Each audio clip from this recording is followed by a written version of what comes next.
2011-র পর স্বাস্থ্য ব্যবস্থার যথেষ্ট উন্নতির পরেও কেন পরিষেবা নিয়ে শুনতে হবে? প্রশ্ন তুলে মুখ্যমন্ত্রী মমতা বন্দ্যোপাধ্যায় বলেছেন, সরকার কি স্যান্ডউইচ হবে নাকি? মানুষের প্রাণের চেয়ে বড় কিছু হতে পারে না, তাই কারো গাফিলতি থাকলে বরদাস্ত করা হবে না। মেদিনীপুর মেডিকেল কলেজে প্রসূতির মৃত্যুর ঘটনায় মুখ্য সচিব এবং স্বাস্থ্য সচিবকে পাশে বসিয়ে সরকারি রিপোর্ট সামনে এনে মুখ্যমন্ত্রী মমতা বন্দ্যোপাধ্যায় বলেছেন, negligence is also a crime. প্রশ্ন তুলেছেন, হাসপাতালের সুপার এইচওডি কি করছিলেন? যারা সিজার করতে জানে না তাদের পাঠানো হয়েছিল, ভুলভাল অ্যানাস্থেসিয়া দেওয়া হয়েছে, তাই মেদিনীপুরের এত বড় ঘটনা ঘটেছে। মমতা বন্দ্যোপাধ্যায় প্রশ্ন তুলেছেন, সব কেসে সিনিয়ররা বা এইচওডি সিস্টাররা সঙ্গে থাকবেন না কেন? বাংলার বদনাম কোনোভাবেই বরদাস্ত করা হবে না। তাঁর দাবি, বদনাম করেই বলা হয় সরকারি হাসপাতালে নাকি তুলো ছাড়া আর কিছু পাওয়া যায় না, অথচ সরকারি হাসপাতালে সব সুবিধাই মেলে।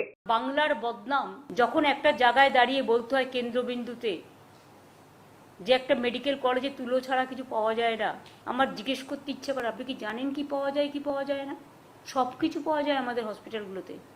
মেডিকেল কলেজগুলো ওয়েল ইকুইপড এবং এরা বলতে পারেন অনেকগুলো বিশ্ব সেরা। সেইটার অবনতি কেন হচ্ছে এটার জন্য আমরা দায়ী নই, এক্সামিনেশন সিস্টেম দায়ী। এক্সামিনেশন আমরা করি না, এটার ব্যাপারে প্রিন্সিপাল, এমএসভিপি, এইচওডিদের স্পেশাল কেয়ার নিতে হবে।